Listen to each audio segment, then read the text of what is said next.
Cinta itu buta. Itulah yang dikatakan band Armada melalui salah satu judul lagunya yang sempat menjadi hits pada 2010. Cinta memang bisa membuat kita buta, membuat kita melupakan segalanya, membuat kita melakukan semuanya untuk cinta. Tapi bagaimana jika cinta tersebut benar-benar membuat kita buta? Membuat kita tidak bisa lagi menggunakan mata. Itulah yang dialami Linda Rice. Kisah cinta Linda seharusnya berakhir ketika Bert menyiramkan air keras yang membuatnya buta. Namun setelah semua kejadian itu, mereka berhasil mempertahankan hubungan mereka dan bahkan menjaganya hingga 40 tahun kemudian. Setelah melewati berbagai guncangan dan naik turunnya hubungan percintaan, mereka berhasil menjaga pernikahannya hingga akhir hayat mereka. Jadi ini awalnya kayak kelihatan kayak di kisah film-film gak sih? Wanita yang cantik, Elizabeth Taylor tadi aku lihat cantik banget loh. Terus menikah sama seorang pebisnis, punya jet pribadi. Iya, jet pribadi loh. Iya, tapi ternyata bajingan. Iya, udah punya istri, mungkin udah punya anak mungkin. Aku ingat sama pepatah gini, Fon. Cowok itu godaannya itu waktu lagi kaya. Benar. Tapi kalau cewek itu godaannya waktu lagi miskin. Nah, ini godaannya gini, selingkuh gini. Pada 1998, Linda Rice yang baru berusia 21 tahun pasti berpikir bahwa ia telah memiliki segalanya di dunia. Wajahnya sangat cantik, di mana tak jarang parasnya kerap dibandingkan dengan artis Elizabeth Taylor. Ia juga menjalin hubungan dengan pria yang sangat mapan, yang sering mengajaknya dinner cantik dan kerap memberinya berbagai hadiah mahal. Pria itu adalah Burton Pugatz, seorang pengacara berusia 30 tahun, mengendarai Cadillac, memiliki klub malam dan jet pribadi dan juga seorang produser film. Sungguh pria yang sangat sempurna. Linda selalu membayangkan bahwa pria itu akan menikahinya dan mereka akan hidup bahagia bersama anak-anak yang lucu. Namun semua mimpinya itu terpatahkan saat ia mengetahui bahwa Bert ternyata sudah memiliki seorang istri. Linda akhirnya menyadari bahwa Bert hanya ingin menjadikannya sebagai wanita simpanan, bukan sebagai istri sahnya. Linda yang marah dan kesal kemudian mengatakan kepada Bert untuk menceraikan istrinya, jika ia ingin tetap bersama Linda. Tetapi setelah berulang kali mengingkari janji dengan tidak juga menceraikan istrinya, Linda memutuskan untuk mengakhiri hubungan untuk selamanya. Tapi si Bert ini menurutku sudah serakah ya. Kita aja satu aja belum punya, dia sudah punya dua gitu. Tapi menurutmu kayak gini tuh bisa dibilang sayang atau enggak? Kan dia kan nggak mau menyerah. Itu. Bener sih. Dia nggak mau menyerah untuk mempertahankan Linda. Tapi masalahnya dia punya istri. Makanya itu. Ini sayang atau nggak? Menurut kalian gimana guys? Burton Pugatz ternyata bukan merupakan seorang yang mudah menyerah. Di tahun yang sama, ia kembali mendatangi Linda Rice dengan membawa surat yang menyatakan bahwa ia dan istrinya telah bercerai. Bert memohon kepada Linda agar mereka dapat kembali bersama. Namun di saat yang sama, ibu Linda yang merasa curiga kemudian memeriksa kembali surat cerai tersebut. Ia pun mendapati kalau surat itu telah dipalsukan dan Bert masih merupakan suami sah dari istrinya. Untuk kesekian kalinya, Linda kembali menolak Bert. Setelah mengalami kegagalan kepada hubungan sebelumnya, Linda berusaha untuk move on dan memulai hidup yang baru. Ia pun mulai menjalin hubungan dengan Larry Schwartz, tetapi lagi-lagi Bert tidak menyerah. Ia tidak lagi peduli kalau ia masih menikah. Menurutnya, tidak pantas Linda meninggalkan dirinya karena alasan itu. Bert kemudian mulai melakukan teror kepada Linda sebagai bentuk balasan untuk setiap penolakan yang dilakukan Linda kepadanya. Bert mulai mengikuti kemanapun Linda pergi.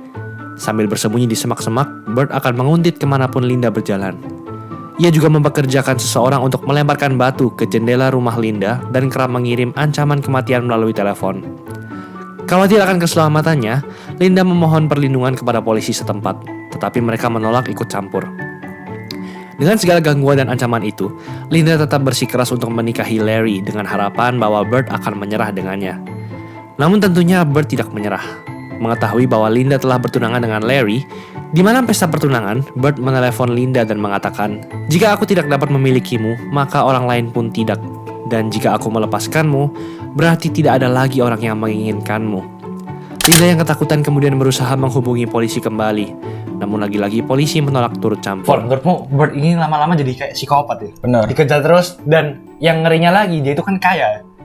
Jadi punya segala power lah. Apapun bisa bayar orang untuk melakukan apapun. Itu polisinya nggak mau ikut campur, bisa-bisa disogok gara-gara dia kan pengacara, kan biasanya ada koneksi-koneksi gitu. Pribadi susah sih jadi Linda. Bert ternyata tidak hanya memberikan ancaman kosong saja. Ia ternyata telah menyewa seorang penjahat lokal bernama Hurt Harden. Dengan bayaran $2.000, Bert menyuruh Harden untuk memberikan pelajaran kepada mantan pacarnya itu. Sehari setelah pesta pertunangan, Harden datang dan mengetuk pintu rumah Linda. Harden mengatakan bahwa ia membawa sebuah hadiah untuk merayakan pertunangan Linda. Tetapi hadiah itu ternyata merupakan siraman air alkali. Kulit dan mata Linda terbakar oleh cairan keras itu. Ia kemudian berteriak minta tolong, sedangkan Harden lari dan bersembunyi. Linda lalu dibawa ke rumah sakit dan ia dirawat di sana selama 3 bulan. Namun sayang, mata Linda tidak bisa disembuhkan dan ia kehilangan seluruh penglihatan mata kanannya dan menyisakan kebutaan parsial di mata sebelah kirinya. Sebagian kulit rambutnya juga terbakar yang membuat beberapa bagian rambutnya botak permanen. Setelah kejadian itu, barulah polisi bertindak dan menangkap Bird. Bird kemudian dimasukkan ke dalam penjara dengan tuduhan menyewa seseorang untuk melakukan penyerangan. Polisi pada akhirnya juga memberi perlindungan kepada Linda yang berlangsung selama 3 tahun. Pada Juli 1991, Bird kemudian didakwa dan divonis selama 15-30 tahun penjara. Meski pada akhirnya ia hanya dipenjara selama 14 tahun. Nah tuh kan, kalau orang kaya mah bebas. Dia punya uang tinggal bayar orang buat ngelakuin hal itu. Nah, tapi aku jadi bingung gimana ya, kan si Harden ini kan bawa hadiah. Iya, ngomongnya bawa hadiah. Ngutuk pintu Misal rumah. gini, misal kamu jadi Harden, aku Iya. jadi Linda, gimana? Misalnya aku kan Linda, kamu bawa hadiah. Saya tok tok tok. Ah. Isi mau ngantar hadiah. Oh iya, hadiah apa? Oh ini, cor. Seaneh itu ya, pokoknya gitulah ya. Namanya juga pembunuh, Iya. penjahat bayaran ya, pasti ada lah. Tapi nggak tahu lah. Meski masih menjalani masa kurungannya di dalam penjara, obsesi Bird terhadap Linda tidak pernah berubah dan bahkan makin bertumbuh kuat. Ketika di dalam penjara, Bird secara rutin menelepon Linda dan mengirim segunung surat yang berisi permohonan agar mereka dapat kembali bersama.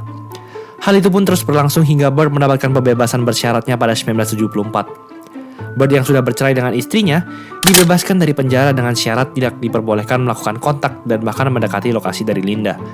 Meski begitu, di beberapa acara TV lokal yang dihadiri Bird, ia kerap melamar Linda melalui siaran langsung televisi tersebut. 5 bulan kemudian akhirnya mereka bertemu setelah sekian lama. Di mana anehnya, pertemuan ini merupakan usulan dari seorang polisi bernama Margaret Powers yang sempat mengawal Linda. Linda dan Margaret ternyata menjadi teman setelah kejadian itu. Melihat Linda yang sangat kesepian, dirinya mendorong Linda untuk bertemu kembali dengan Bird. Mereka akhirnya bertemu di sebuah restoran dan dari situlah benih-benih cinta dan perasaan yang dulu pernah ada di hati Linda mulai muncul kembali. Fodeki berarti sedikit mematahkan kepercayaanku. Apa itu? Aku pikir ya, wanita itu kalau sudah disakiti kayak gitu itu udah nggak bakal memaafkan. Nah itu. Tapi ternyata masih bisa memaafkan. Berarti emang cinta itu nggak. Cinta itu buta. Iya buta dan nggak ada rumusnya ya, nggak bisa Iya. dimengerti lah. Tiap orang punya cara mengungkapkan cinta. Dan lebih gilanya menurutku si Bird ini juga nggak luntur gitu loh. Setelah 14 tahun di penjara tapi dia tetap sayang gitu. Berarti bener-bener sayang ya. Iya. November 1974, Bird dan Bugats menikahi Linda Reese. 8 bulan setelah Bugats dibebaskan dan sekitar 3 bulan setelah mereka bertemu kembali. Mereka pada akhirnya memutuskan untuk menikah. Sungguh akhir yang begitu memilukan. Sungguh sebuah kisah cinta yang sangat absurd. Wanita yang telah kehilangan penglihatan dan seluruh hidupnya setelah disiram air keras memutuskan untuk menikahi seorang pria yang telah merenggut semua itu. Kisah ini dengan cepat menjadi sensasi dunia dan media massa. Kisah cinta mereka mulai mendapat banyak perhatian dari publik. Pada 1976, buku yang menceritakan bagaimana kisah cinta mereka juga diterbitkan. Namun dengan semua kisah yang beredar di media dan di buku tersebut, terdapat satu pertanyaan yang masih belum terjawab dan membuat semua orang penasaran. Mengapa Linda mau menikahi orang yang telah membuat hidupnya sengsara seperti di neraka? Melalui beberapa wawancara di tahun-tahun berikutnya, Linda memberikan beberapa jawaban mengenainya. Alasan pertama adalah Linda tidak pernah menyalahkan Bird atas serangan itu dan malah menyalahkan polisi yang tidak menjaganya. Yang kedua, dirinya mengatakan kalau dirinya merupakan seorang Kristen yang pemaaf dan tidak menyimpan dendam. Yang ketiga adalah Linda takut kalau Bird menikah dengan wanita lain. Ketika ditanyai tentang hal itu pun, Linda tidak pernah menyangkalnya. Namun dengan semua alasan itu, orang-orang tetap percaya kalau Linda mau menikahi Bird karena ia telah kehilangan wajah cantiknya. Semasa hidup, Linda selalu terkenal akan kecantikannya. Ia selalu beranggapan kalau orang-orang hanya menilai dirinya dari kecantikan saja. Terutama setelah tunangannya, Larry Schwartz, meninggalkannya setelah menjadi buta dan tidak lagi menawan. Linda percaya bahwa tidak ada siapapun di dunia yang mampu menerimanya selain Bird seorang. Karena itulah Linda menikahinya. Itulah teori yang diyakini banyak orang paling masuk akal untuk menjelaskan kisah cinta mereka. Nggak butuh waktu lama ya. Iya. Cuma 3 bulan setelah bertemu langsung memutuskan untuk menikah. Apalagi menikahnya dengan orang yang pernah menyakiti lagi. Gila ya. Makanya itu cinta itu nggak bisa ditebak, Fon. Iya itu. Tapi menurutku alasan dari Linda sama teori orang-orang ini sangat-sangat masuk akal sih. Benar sih. Bisa aja kan Setuju. Linda menikahi Bird karena dia udah kehilangan wajahnya. Hmm. Masuk akal kan? Masuk akal. Terus alasan kedua, Linda menikah gara-gara dia itu pemaaf dia mau maafin Bert loh. Menurutku masih masuk akal. Terus yang ketiga, Linda itu udah mulai cinta karena kan dia takut Bert nikahi wanita lain. Tapi menurutku yang nggak masuk akal yang alasan pertama, kayak dia nggak nyalahin Bert. Nah itu, dia udah nyiram. udah buta ya. Itu menurutku kayak agak aneh sih, kok bisa ya nggak nyalahin. Makanya. Padahal kan udah jelas-jelas yang nyuruh Bertnya kan. Bener. Itu agak aneh sih. Ya memang cinta itu membutakan ya. Gak cuma mata tapi hatinya dia juga buta. Meski banyak yang meragukan, Linda dan Bert berhasil menjaga pernikahan mereka hingga akhir hayat Linda. Pada 2013, di usia pernikahan yang hampir menyentuh 40 tahun, Linda meninggal karena serangan jantung. Dan kemudian pada 2020 lalu, Burton juga menyusul Linda. Meski banyak diragukan, Linda dan Burton berhasil membuktikan bahwa mereka semua salah dengan berhasil menjaga pernikahan hingga akhir hayat mereka. Kisah mereka hingga kini terus dikenal sebagai salah satu kisah cinta teraneh di dunia, yang beberapa kali juga diadaptasi ke buku dan film. Oh itu ternyata ada filmnya Bang? Iya ada film dokumenternya. Judulnya Crazy Love, itu dirilis 2007. Crazy Love 2007, berarti udah sebelum meninggal ya berarti? Iya sebelum Dua-duanya belum meninggal kan? Iya belum meninggal. 2013 sama 2020. Iya. Berarti masih bisa sempat itu ya nonton filmnya gitu ya. Tapi pada akhirnya juga mereka berhasil membuktikan itu. Cinta mereka bertahan sampai 40 tahun. Berarti kan mereka benar-benar memang merupakan jodoh satu sama lain gitu ya. Ya guys, itu aja ulasan kita mengenai episode kali ini. Menurut kalian gimana guys tentang kisah kali ini? Dan kalau misalnya kalian jadi Linda nih, apakah kalian akan memaafkan dan mau menikahi gitu? Kalian bisa tulis di komen di bawah. Dan kalau kalian ada saran mengenai topik selanjutnya untuk kita bawakan, kalian juga bisa tulis di komen di bawah. Oke, see you on another episode of Sub Story.